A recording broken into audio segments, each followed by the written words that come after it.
সাংগঠনিক সফরের অংশ হিসেবে রোববার মৌলভীবাজার যান জামায়াতে ইসলামের আমির। ব্রাহ্মণবাজার, দক্ষিণ বাজার ও উপজেলা পরিষদ হলরুমে কর্মী সমর্থক ও চা শ্রমিকদের সঙ্গে মতবিনিময় সভা করেন ডাক্তার শফিকুর রহমান।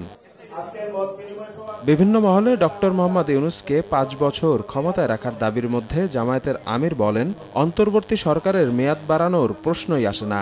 আগামী ডিসেম্বর থেকে জুনের মধ্যে সুষ্ঠু নির্বাচনের মাধ্যমে জনকল্যাণকর সংসদ তৈরির প্রত্যাশার কথা জানান তিনি।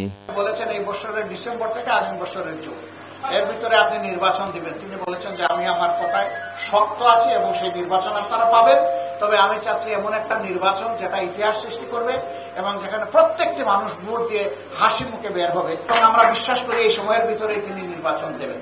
এদিকে রাজধানীর তোপখানায় বিএমএ মিলনায়তনে আগামী নির্বাচনে ইসলামপন্থীদের ঐক্য ভাবনা শীর্ষক মতবিনিময় সভার আয়োজন করে জাতীয় ওলামা মাশায়েখ আইম্মা পরিষদ।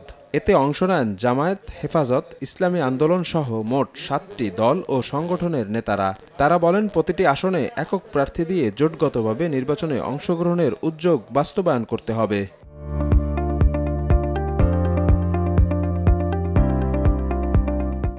দলগুলোর ভোটের বাক্স একটা হতে হবে।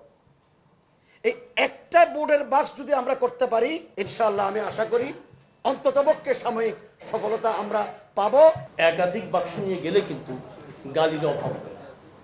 শুধু গালি না, ধিক্কার দিলে মারতেও চাইতে পারবে এবার যে অবস্থা। আর একটা বাক্স নিয়ে গেলে দেখবেন ওলামা একরামের মধ্যে আস্থা পাবে।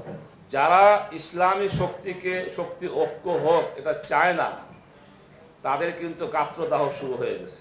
জাতীয় ওলামায়ে কেরাম এবং ইসলামপন্থী দেশপ্রেমিক জনতার প্রতিফলনকে আমরা যদি ধারণ করি, ইনশাআল্লাহ এই বছর এদেশের জনগণের প্রত্যাশা পূরণ হয়ে ইসলামী একটা কল্যাণমূলক রাষ্ট্রের দিকে আমরা ধাবিত হতে পারবো।